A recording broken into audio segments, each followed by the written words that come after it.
Hey everybody, it's Lori here, your host of the Beauty Biz Show. And today I have Makhosi the Royal Shaman. Welcome to the show. Thank you so much for having me. I'm excited to dive in with you today and let's make some magic together. You know, this is a different kind of show than I normally do. Normally it's a beauty entrepreneur or somebody who's created a beauty product, but I feel like you have a message that's going to be so helpful to what I call my tribe right now. So before we dive into that, I just want to know a little bit about you. Where are you located? Oh, I'm actually currently in the DC area, but plotting a move to Austin as we speak. Oh, a lot of people are heading to Texas. What triggered that move? I had no plans of it, but I follow my soul where I'm guided, and a lot of things kept coming up for me. So my husband and I took our son. We went, spent a week there, absolutely loved it. And so we're like, all right, let's do it. Let's go. That's awesome. You know, do you move around a lot or is this a big deal for you to relocate? Yeah, this is only the second time I've ever really moved, and we only moved here 2 years ago. So it is a very big deal. It's the farthest we've moved as an adult anyway. Now, I was watching some of your Instagram videos and I'm like, I wonder where she is because I see a city behind you when out your window. And I'm like, I kind of miss that life. I moved from LA to Palm Springs. It's a little more quiet here. Yeah. And then your son popped in the video, which he is adorable. Thank you. Thank you. How does he feel about moving? In some ways he's excited about it, but in other ways, he's just not a kid that likes change until he's like in it. So we're making the move also partly because I know that he's going to love being able to just like be outside year round, where we really don't have that option here unless you want to be, freezing cold in the winter time. So I think he's going to ultimately enjoy it. Well, you know, what's funny is shaman work, which is what you do. I don't, I do have a spiritual side. I have my little angel cards here and I'm burning my prosperity candle. And I love that part of, tapping into and learning about ourselves and other people. But I didn't ever really know what a shaman was. And once I reached out to you, isn't it funny what we call into our lives? I'm a working esthetician. I've now had somebody who's in training to become a shaman. And then I had another client who is a social worker, the dean of a college out here, and she does the work as well. And she said, Lori, my best description of it is somebody who helps you do journey work. But I would love to hear, just before we get started, so people can tap into your energy, what it is that you do. What's your definition of shaman work?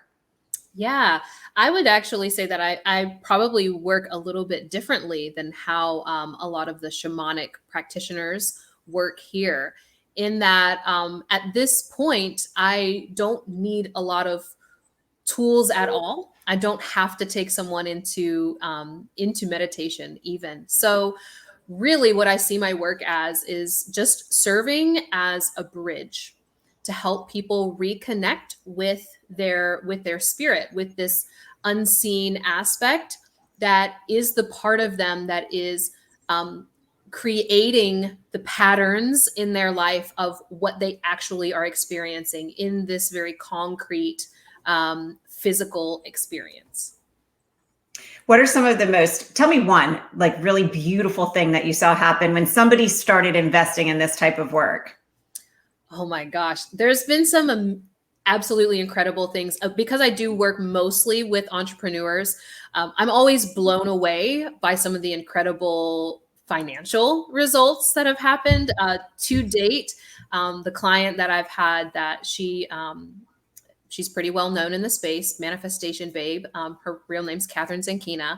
Her greatest results, she went from 600K launches, which was, that's incredible. And I think last I checked, she had a $2.4 million launch from the time that we've spent together, which is we haven't even hit a year yet. And the ones that really get to me though are the healing of family relationships that are not even necessarily the intention, but by focusing on who we're being, that actually ends up influencing how we interact with family that we maybe disagree with or feel like we don't fit in with. And these things just begin to resolve themselves without you having to even put a huge focus on, I need to fix these relationships. It's a beautiful side effect.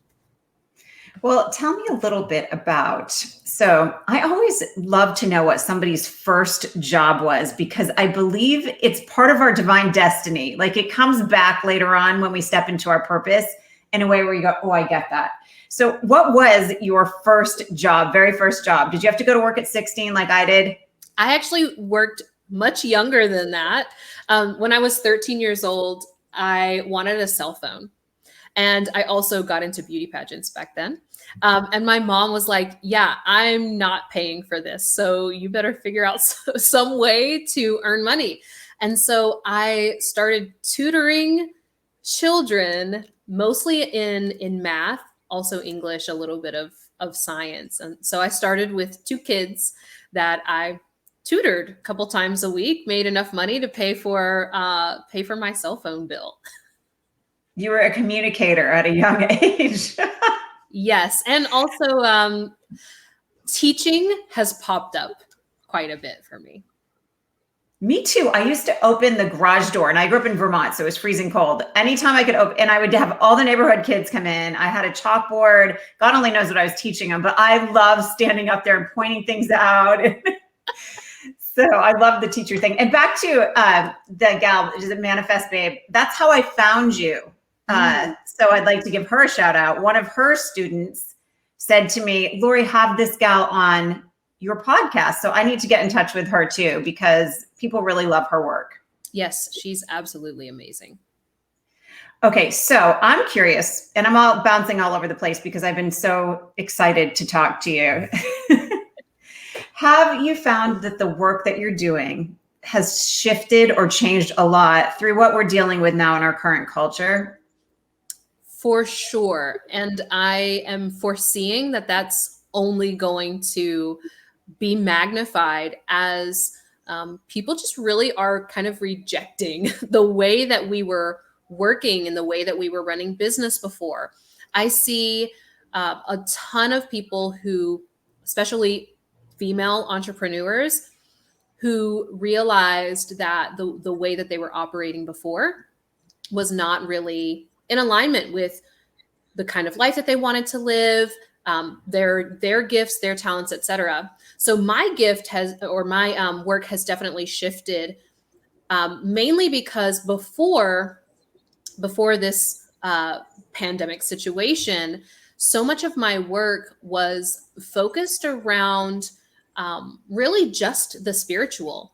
And now I've made this transition. I'm leaning into it more and more of really supporting entrepreneurs in creating sustainable businesses that allow them to be their fully expressed selves and have an incredible life while they're at it. I did read, and I thought this was interesting, that you were in the corporate world. Tell me about that. Can you share where you worked and what your job was?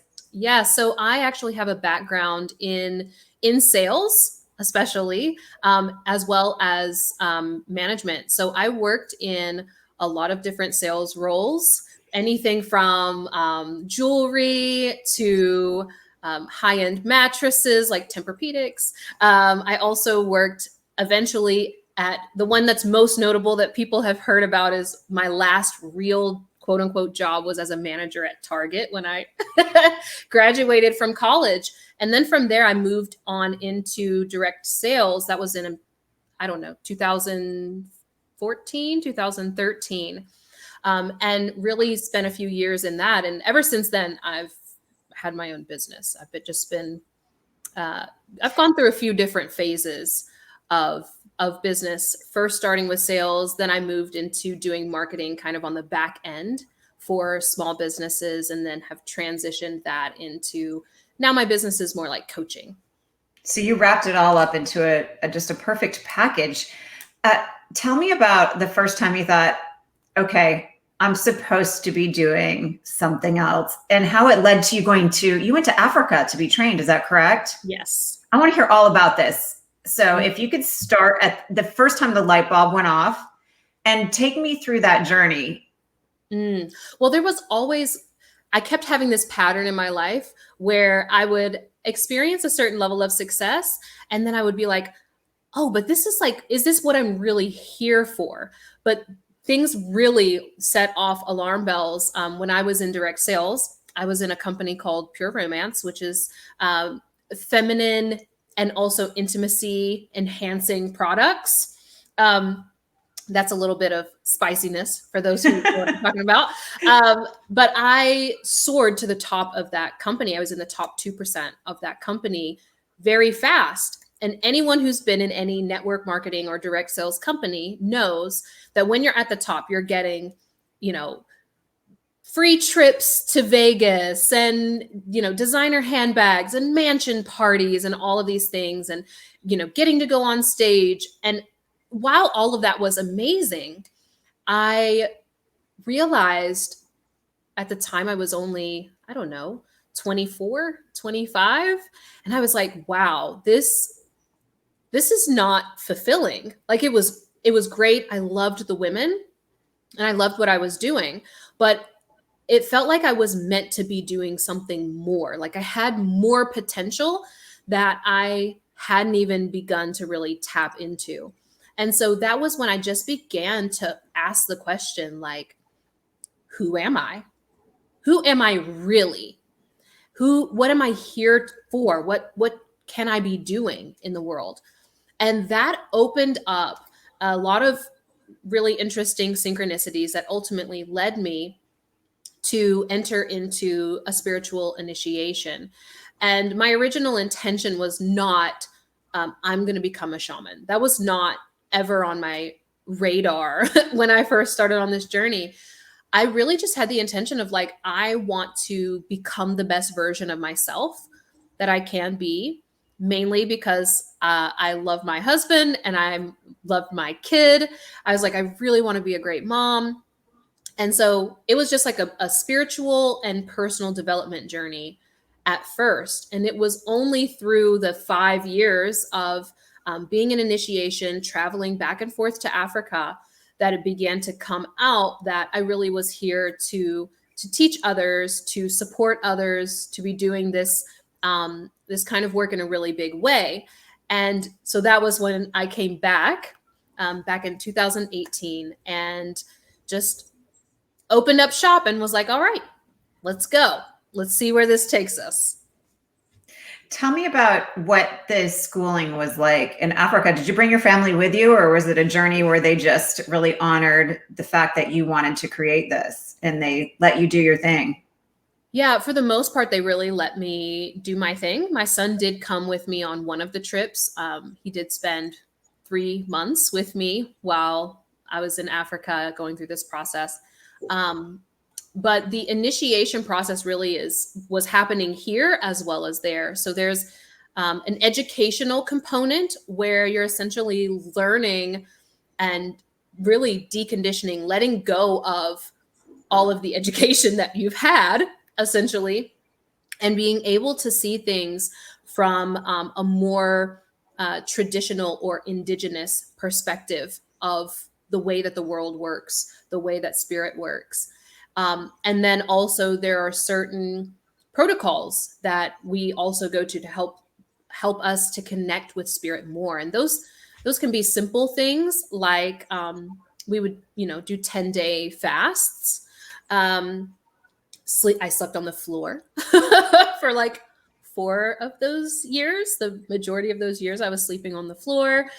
We don't eat certain things during that time, like dairy or sugar, you know, very little egg or caffeine. Um, but then there also are some more intense parts, especially when I was training to actually become a shaman, because there's different levels to this. There's different processes that you go through. But in order to actually gain the title of Makhosi, there are certain medicines that you have to take. There are certain tests that you have to pass. Some of them I can't really talk about, but the most notable one is we actually have to do a test where we can prove our sight, our spiritual sight. And so anyone who's there will hide things anywhere in the house, or they could hide it in the yard. And they will essentially tell you, I've hidden something. And then you have to come and you sit, you essentially go into trance, and you have to find the hidden object without them telling you even what the object is, and without you getting up from where you are. Oh my goodness. And you know what, that part of that is just confidence and listening to your intuition, right? And not questioning yourself. Absolutely. That's the biggest part is in this work is we just never know when what we're getting intuitively is a message or something important that needs to come through, even though it might not make any logical sense. I started reading a book yesterday. I sat in my yard all day long reading. I haven't done this in so long. And it was really talking about tapping into our femininity. And one of the things mentioned is the first thing you should do when you wake up in the morning is not scroll through your phone, not give anything to anybody else until you ask yourself in the morning, what is it that I need today? And I thought, oh my goodness, that is such a power. I did it this morning, and it centers you and you feel so good, and you can tap into what you need during the day. I thought, what a gift that sentence in the book was. Yeah, it's amazing that it's something so simple. What we find when we are constantly, either when we wake up, going to scroll and cater to everyone else, or before we go to bed, scrolling, catering to everyone Yeah. else, what we find is that now we end up running around our entire day like a chicken with their head cut off, because we are in reaction mode versus coming from this very centered place, this very embodied place of, okay, this is where I am. This is what I need at this moment. And today, these are the things I want to get done, and really putting yourself first. Yeah. Yeah. And, I used to be a flight attendant. It goes back to that forever ago old saying that take the mask, put it on yourself first before you help the person in the seat next to you. So there's power in that. And this kind of segues into why I was so excited to have a conversation with you today. There's no denying that the entire world has been disrupted. I think that my industry, many of us, some of us are still out of work. We had to stop working. Can you imagine one day somebody said, no longer do you get to do what you want to do. Just stop right now, stop. And 3 weeks led into a year. I feel like so many of us are coming out of survival mode, right? It's a massive transition getting back into the game. I feel like there are a million things thrown up in the air and we're waiting for them to fall in certain places. And then we have clients coming back in with a lot of emotions they're sharing with us. And you said something the other day in one of, maybe it was your YouTube videos, like, oh my goodness, we're really feeling out of alignment. And I want to talk about some of the tools that you share to help you get back into alignment in a new world that we're living in. Mm-hmm. There are so many places to start, but the very first that I recommend to most people is to really start with cleansing spiritually. And because the emotions are such a pivotal part that we sometimes try to suppress or ignore, but they're So you don't even know they're in there sometimes, right? Like, right. Heavy. Yes, so heavy. So it can be a very simple thing like a salt bath. Very simple salt bath. I actually prefer, if you can do this, I actually like to take them like first thing in the morning versus right before bed.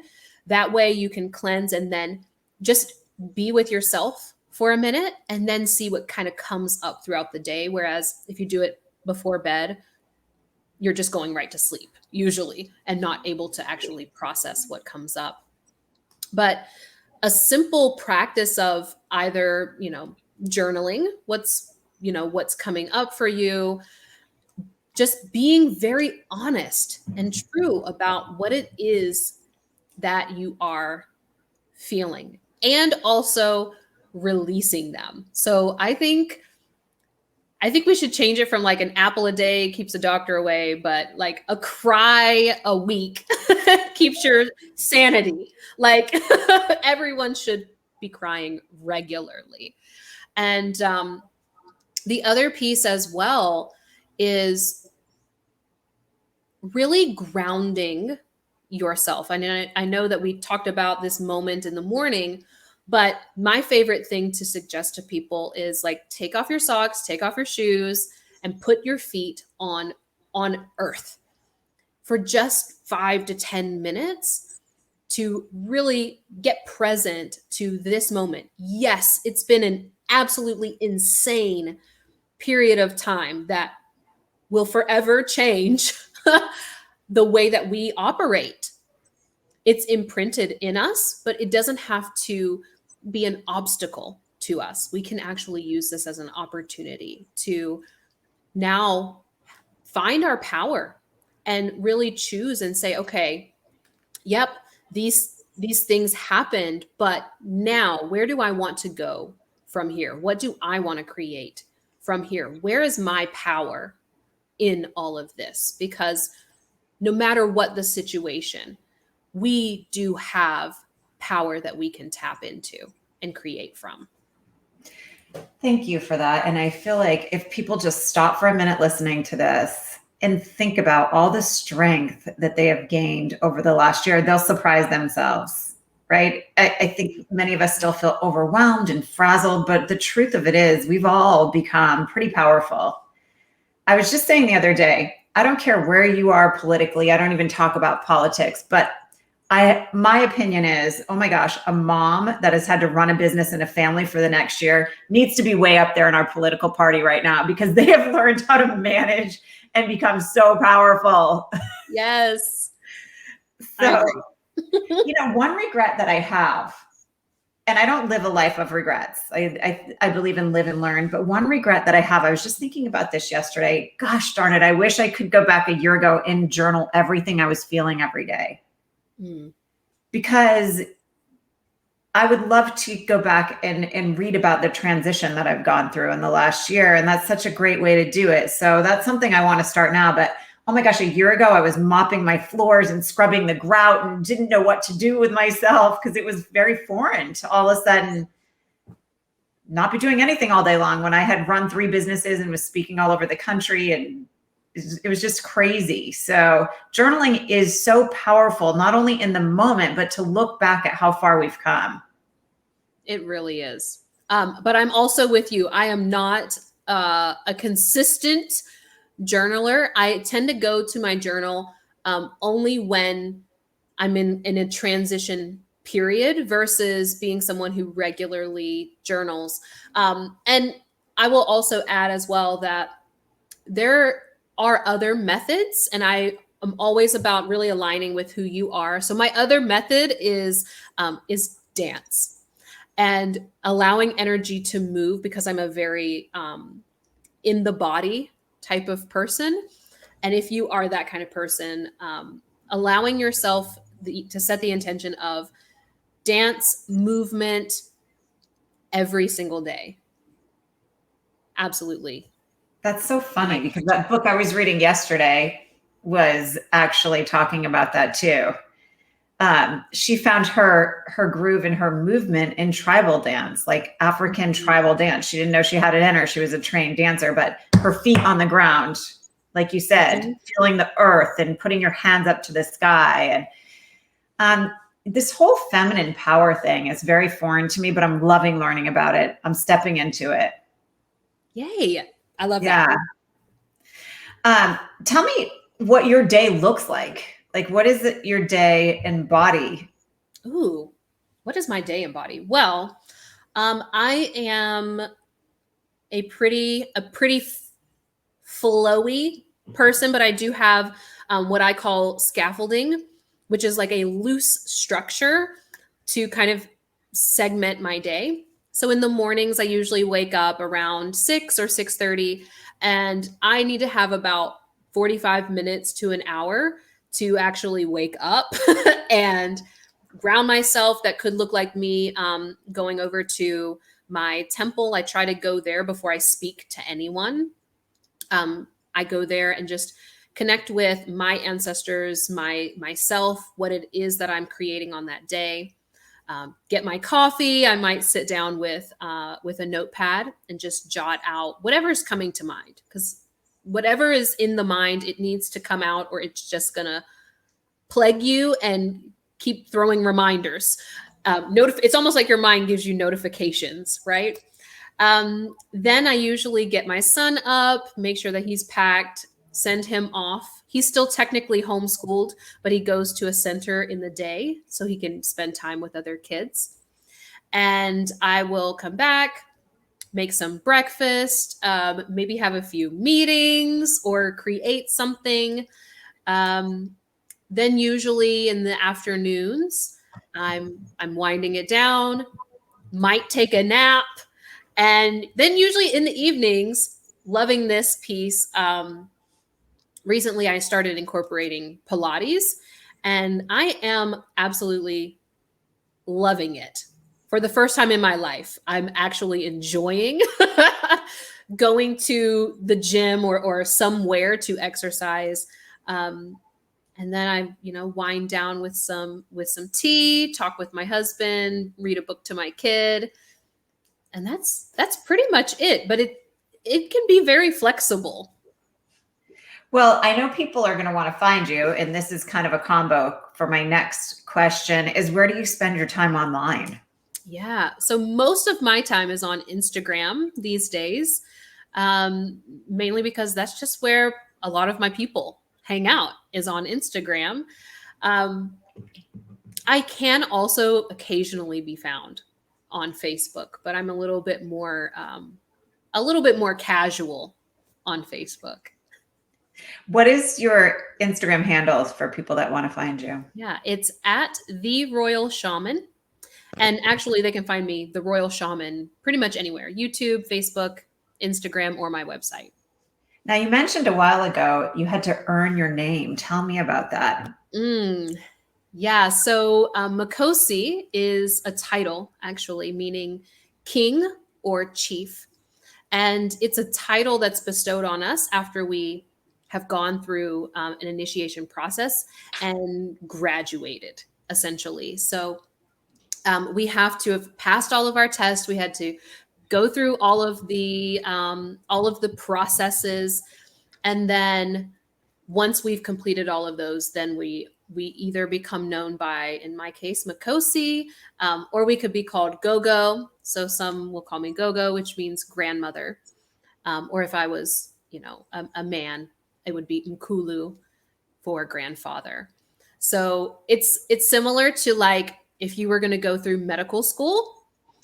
At the end, once you've graduated and you've passed all of the tests and you've gone through the process, you've learned all of the foundational pieces, then now there's a title that's conferred on you that now, as a mode of respect, people call you by that. Okay, so I have two questions surrounding this. Okay. Number one is, does your family call you Makhosi? Ooh, well, certain members of my family do. Like my husband will usually call me Makhosi, or he'll call me Hafisa, because I also gained that name in the process of initiation. The one that does not is my mom. She's like, I named you, and I will not call you by anything other than what I named you. But we don't see it as like replacing names. It's really just each name is kind of expressing a different energy that person comes with, and so it becomes almost like in Game of Thrones when Daenerys Targaryen was introduced, and she had like all of these titles like Mother of Dragon, Freer of Slaves. It's kind of like that. So, second question is, now in my industry, there's a stigma you're not supposed to be successful stigma attached to most beauty professionals. And I've worked hard to elevate my industry to go, no, no, no, no, you deserve this. So when you got the name, I'm just curious, it's kind of in line with my industry and how we are portrayed. Did you feel guilty taking the name at all? Was it something you had to work at, or you just said, I earned this, I'm stepping into it and embodying it and owning it? Oh no, I definitely had to work through some things. I know in a few different industries, but specifically your industry, that's definitely a thing. But I think it's a thing that women overall really struggle with owning their genius and owning what they've been through, how they've evolved, etc. Because we are told that we should be humble. Yeah. We should be humble, that we should just be satisfied. And while I think we can be in gratitude, and we can also honor that we are always learning.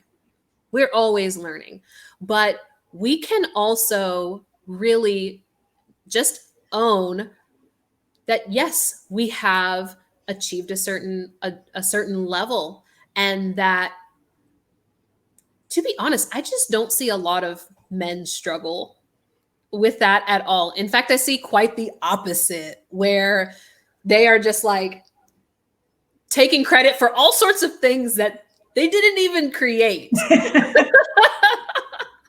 You're right. And women tend to be, not everybody, on the opposite end of that spectrum, going, no, no, no, no, it's okay. You go ahead. You take that. I'm just going to sit back here and be okay with it. Yeah, that's interesting. And maybe this whole shift right now, like you said, is allowing us to step into our power and see things differently. And we have to. And one of the things that I've been cyber stalking you, listen to you talk about, because now let's transition into business and embodying confidence there, because it's needed. And this is probably a good time to segue into that. It's pricing.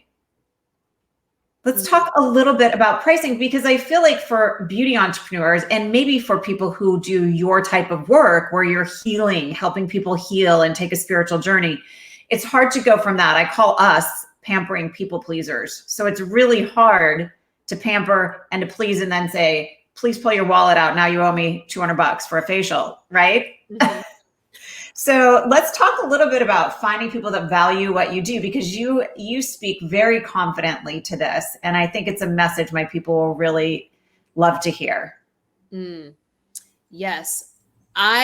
People ask me about pricing and about money and value all of the time, because it is such a hot topic right now. And especially when we're talking about income inequality between men and women, part of it is that women simply don't, as a whole, this is not every single one of us, but as a whole, we simply are not holding a certain standard for ourselves and how we perceive our worth in the marketplace.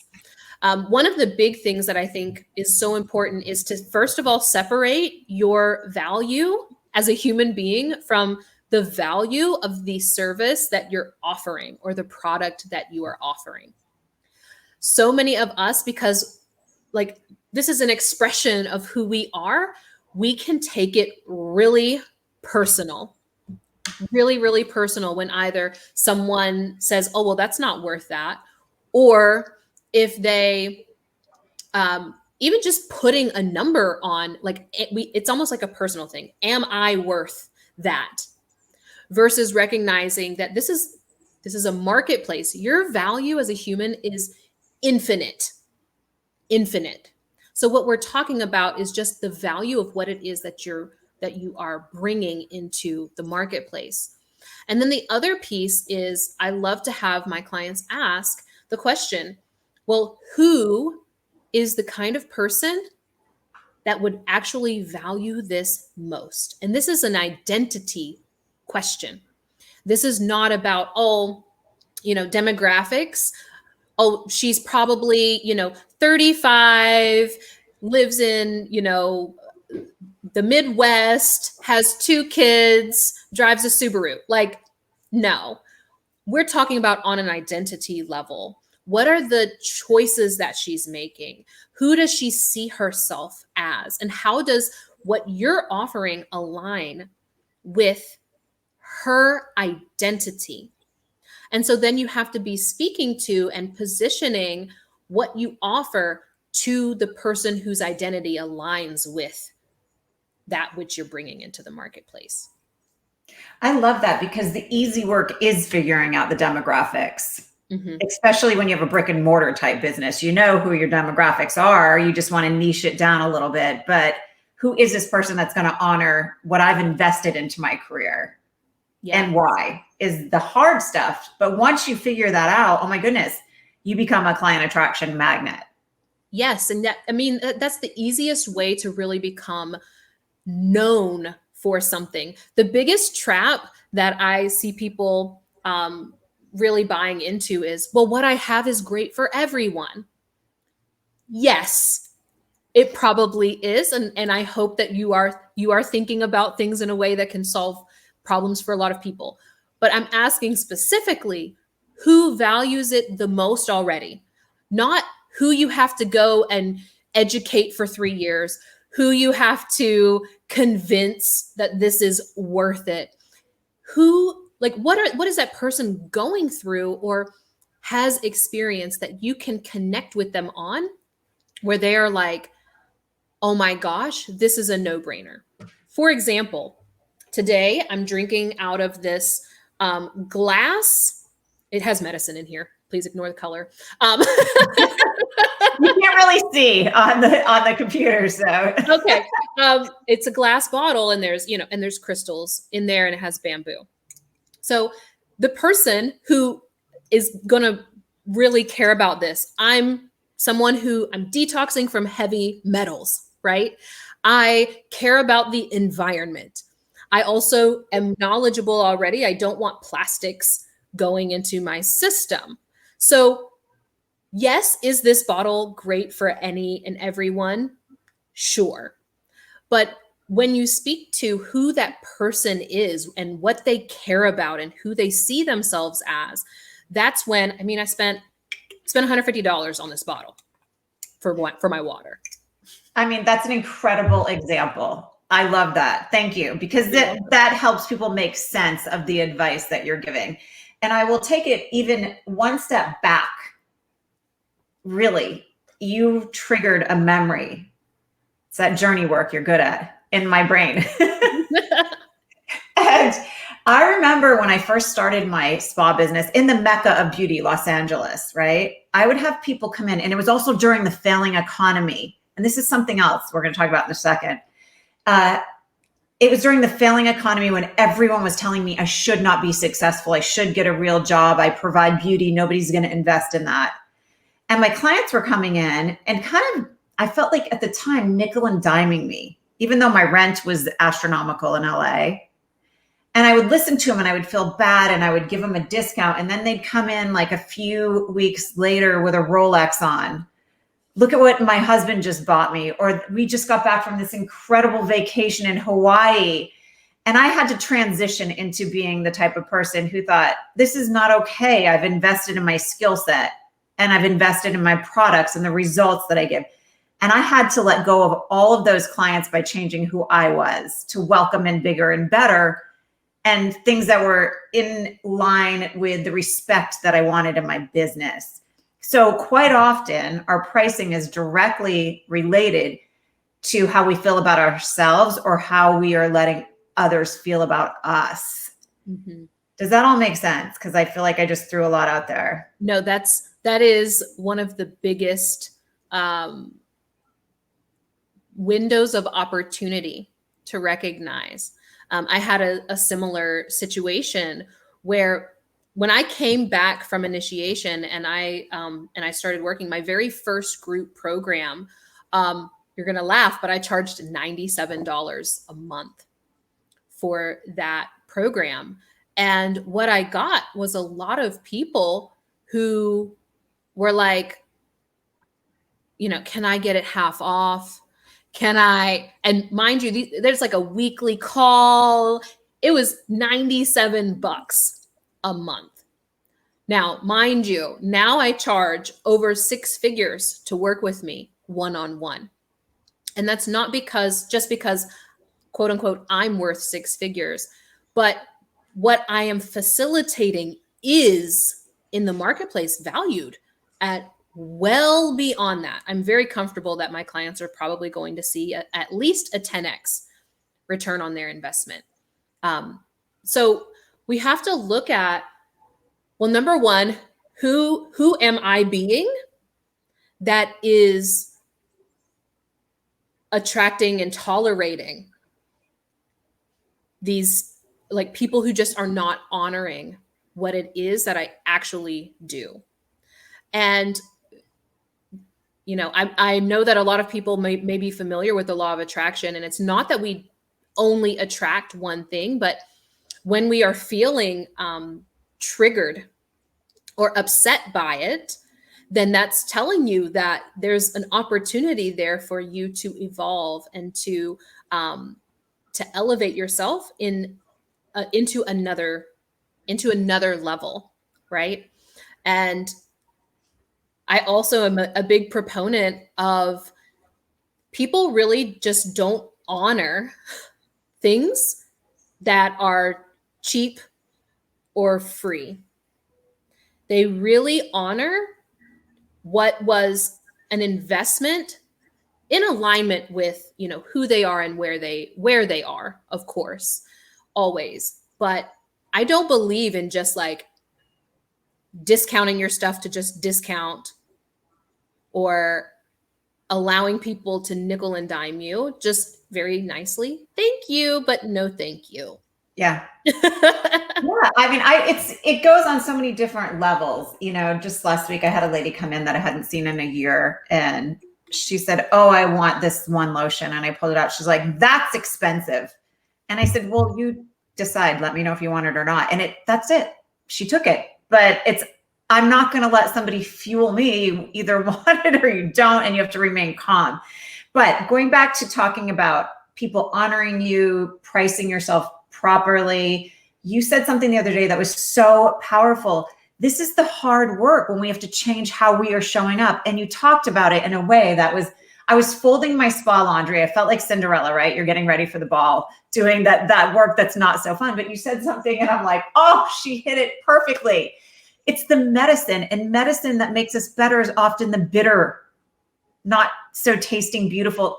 Please share that with my listeners, that Yeah. philosophy or theory. Yeah. So this is really one of those things that we understand in authentic spirituality. And I was bringing that out into it, but I was talking about it as it relates to business. And so often we think that everything should just be sweet. But in nature, poison is actually sweet. And medicine is bitter. Medicine is something that it's like a challenge. I'm thinking about even this medicine that I'm drinking that's in this glass bottle right now. It's a tincture and it is bitter. There's nothing delicious about it. But then you look at sugar, for example, and this is not to say that you cannot have a piece of chocolate cake, but sugar is poisonous to the body. It's not helping the body. So if you understand that this universe, really all of the universe exists within us, so we can learn lessons from nature and apply it in life. So rather than just seeking what is easy, the easy thing is like, oh, I'm just going to find a new strategy, right? I'm just going to watch some more YouTube videos, right? The hard work is the reflection and the development inside, the bitterness of looking in the mirror and seeing where is my power, which is also responsibility. What can I actually change here without feeling like I need to control everything. Just focus on what I have power over, which is the self. And sometimes that involves slowing down, right? Will you affirm that? Like slowing down helps you power up. I feel like so often people think, well, I just want to go to my spa and work on my clients. They don't understand you have to do the other work to grow your business, yourself, on your business, on your finances. I would say that it's actually 80%. 80% self, 20% actually what you're doing. Like what is actually manifested in the world through Your skill set is your sugar. It's the easy, sweet part. Yep.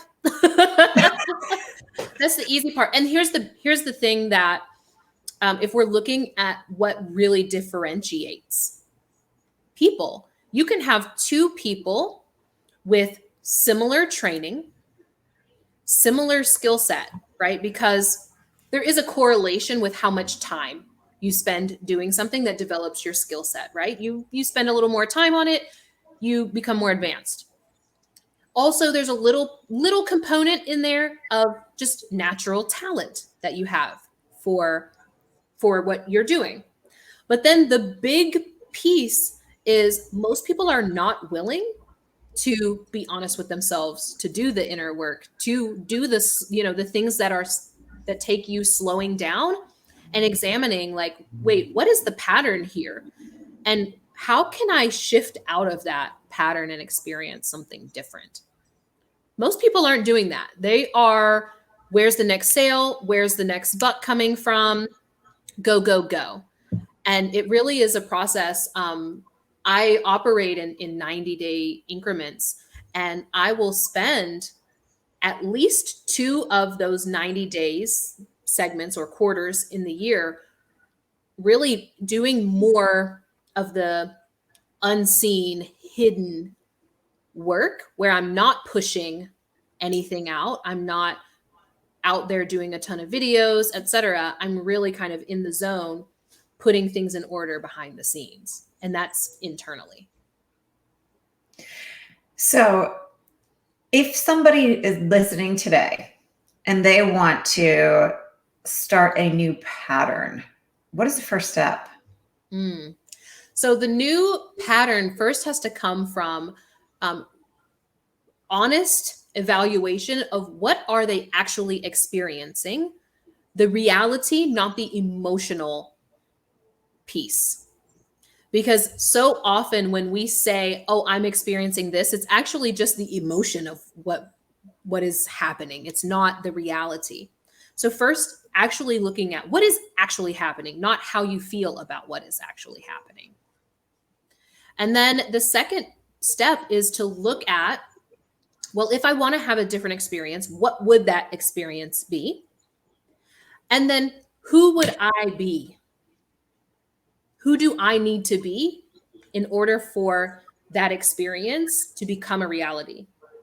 So for example, if I have an experience of clients canceling all the time, and I want to have a different experience where my clients are on time and they don't, if they cancel, let's say 12 hours notice, right? A decent amount of notice. So then I have to ask, well, who would I be that would actually allow that to happen? Well, I would probably have to have an ability to communicate my standards, right? And so I'm going to be looking at, well, wait, where can I be a better communicator? So I need to be a good communicator. And then the third step is to now just focusing on 1% action per day from the person that's a good communicator. Then what do I do? But if most of us just skip Yeah. the part of like, wait, who do I need to be? And we just jump to doing, but the things that you're doing are only as good as the version of you that's doing them. I love that. I have an online membership. It's kind of my, where I train these spa owners to stand in and really have boundaries and policies and procedures. And you just gave a perfect example. If you communicate these things beforehand, it takes the weirdness out of the whole cycle, right? If your client does disrupt your schedule, you have the communication to gently remind them why this is not okay. Mm-hmm. So compassionate communication, it doesn't have to be bold or, aggressive. Just this nice flow of communication can change everything in changing patterns. Yes. And the energy of who we are being, when we were speaking earlier about some of the results that I've seen people have, when you begin focusing on the energy or who you are embodying, what version of yourself you are being, that is what actually is permeating in everything that you're doing. So that's how, sure, maybe we start with, being a great communicator, because that's, going to change this pattern over here. But I can guarantee you, if you are not a great communicator of your boundaries, that's also filtering into your relationships with your spouse or with your kids or with your friends or your business partners, and so on and so forth. So it begins to have this ripple effect, because we are holistic beings. We don't have to focus on just one area for it to actually be able to infiltrate and really create a different pattern in lots of different amazing ways. Yeah, it ripples out, just like when the raindrop hits the water, you see the little ripples and it goes everywhere. I agree. I pick a word every year, and then I heard Oprah say, I don't know, a while ago, a year or two ago, she goes, when you pick that word, you earn it. And my word, January 2021, was transition. And I had no idea the ripple effect this was going to cause on my life. But I went through these moments. It was almost like the stages of grief, right? Where you got angry and denial. And now I've stepped into this acceptance, and really I'm starting to see a transition in who I am and how I show up. You can never stop learning and growing in that area. I love that so much. Yeah. So do you believe in old souls? I talk to you and I feel an old soul, like just literally spewing out of you. Yes. I do and I don't at the same time.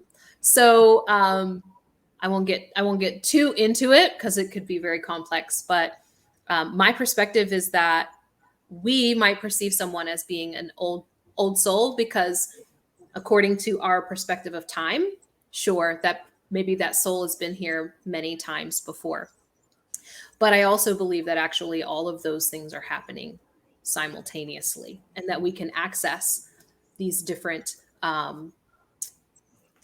lifetimes through a little word called intuition. Well, that's what I was thinking when you were talking about pattern changes. It's really vision and intuition, a combination of that, implementing those into forward movement. But you say things, and I think, how does she know this? So it makes sense that you get messages and guidance from other places, or just from being here before. It could be a combination. But I'm like, wait, that's so cool. How does she know that? I also sometimes am like, by the way, my name Hafisa, without going too much into the details of that, actually is connected to divine knowing. Okay. And it essentially means the god Sa, who is like divine knowing, watches over. So I have like this natural gift of just knowing things. And even sometimes stuff will come out and I'm like, where did that even come from?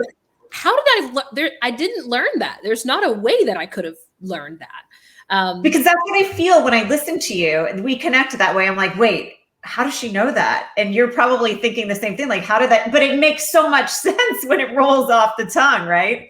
Yes, absolutely. All I have to do is get out of the way. Yeah, I think we all need to work on that on a daily basis. I want to ask you as we wrap things up, because I know you're busy, and thank you for being so, a lot of my guests, like the best guests that I connect with so deeply, they say yes so quickly. So thank you for saying yes so quickly. You're for welcome. being on the show. You're welcome. Yeah, I just felt like, oh, this will be fun. This isn't something that I haven't been on a ton of beauty business shows, and I've been I have doing a this show. background in beauty. Like, let's do it.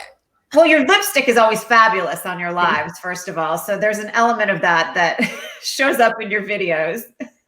Yes, that is kind of like my a lot of people don't know is I had years in the pageant industry, and also I spend a lot of time in makeup, in hair, in style, and yeah, it's kind of like that thing that brings me back to me.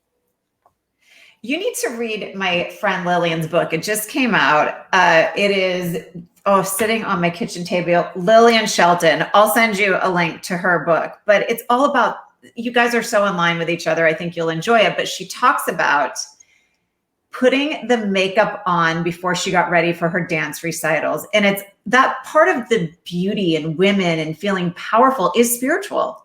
Yes, It's how we prep to show up confidently, a lot of us. So, we have to honor that and not think it's a foofy thing. Yeah, I mean, especially from men or just everyone in the spiritual industry. It's kind of like a thing where we don't think that you can be spiritual and beautiful and spiritual and care about these things. But no, in all of the ancient temples that were associated with the feminine, there is a component of adornment. Adornment is a critical piece of connecting with the energy of that which you are going to create. So for myself, it is through the use of makeup and a red lip, because I love me a red lip when I'm getting ready to do certain things. A red lip will just make things happen for you. And my other secret weapon is oud, oil, perfume, incense. Anything oud automatically calls into me like this feeling of luxury, of abundance, of like life is good when I smell oud. What is oud? You're beauty biz. You're teaching me something. So oud is one of the most expensive resins that can be turned into an oil and used in perfume. It's a pretty rare thing to be able to get access to, but if you can get some. How do you spell it? OUDH. Oh my goodness, I'm going to have to Google. Yes, especially if you can get like a 24 karat gold oud oil. Use that before you're getting ready to speak or maybe give a presentation, sell something, etc. It just puts you in such an incredible, luxurious energy when you smell it. It's amazing. Okay, I'm going to Google that. And I'm going to get your address when we stop recording here because I want to send you something. You just triggered something that's going to be a great gift for you being on the show today. I love gifts. Oh, good. Is that your love language? That is my love language, and I am unashamed about it. Perfect. I have a good beauty biz gift for you. So don't let me forget to grab your address. Okay, so we're going to wrap it up here. Would you just share, and you've done this the whole show, so I'm probably putting you on the spot going, oh gosh, but maybe just one or two success tips for entrepreneurs listening in, especially as I mentioned, as we got started, people that may feel a bit overwhelmed by the transition or coming out of survival mode. Just my listeners need to hear some good advice to help us tap back into our confidence. Yeah. The big thing that I see as an opportunity right now is to not be afraid to address the elephant in the room. So instead of, I need to go back into the market the way that I was doing things before, really address what people have gone through over this past year, how that has affected them, and why they need your services and products in order to feel better, move forward, so on and so forth. I'm thinking about, just for myself, I have lived at the spa since it reopened in my area. that has been my go-to. That's where I've reconnected with people. That's where I've reconnected with myself. And of course, I'm doing this heavy metal detox. So I've like lived in the sauna, and my spa has a Russian banya, and I get my Venic treatments there. So speak to that person who values that, what they've been going through, and why they need what it is that you're offering. It's going to be a little different probably now than it was before, because before things were able to be on a little bit more of a more superficial level, but now there's something so much deeper. We need to reconnect with ourselves, right? We need that brief moment of time away from our kids that have like just been running around and needing everything, and us not being able to like really connect with people. Beauty is critical for our well-being. It really I is. just made notes. Everything you said is just create the space for people right now. And what do they need? And self-care is such a hot topic right now. Why not tap into that market? Yes. The other piece as well is I think that we're going to see the birth of some absolutely incredible innovations right now. So I think that there's also an opportunity to look at how can this be done in a way that is maybe serving their needs a little bit better, or maybe a little bit more considerate.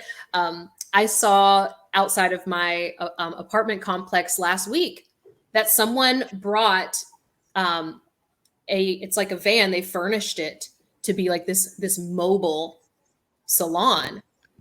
And I'm like, how amazing is that? So many people are like working from home now. You've got a social distance, so you can only have so many in a space anyway. Yeah. And now they're like, they've created this fleet of mobile salons, right? So I think that there's so much room for play and innovation coming out of this. But this is the moment where I think our dynamism, our ability to be flexible and to create and innovate is really called for. And those that can do that are not just going to get back to where they were, but they are going to explode. That for sure has been my experience. My business exploded in the middle of the pandemic. And that was because I just didn't buy into what everyone was saying and started innovating. I love it. And yes, that's part of healing wounds, is becoming creative and innovative. Yes. Well, thank you so much, Makhosi, for being here today. I have enjoyed our conversation. Just give your information again, maybe your Instagram and your website, for those people who are going to be really excited to go find you after the podcast. Yes. So you can find me on Instagram at The Royal Shaman, or my website, theroyalshaman.com. And I always love to hear from people. So feel free to DM me if you have any questions or any just takeaways that you want to share with me. I'm happy to hear it. Awesome. Thank you so much. Thank you.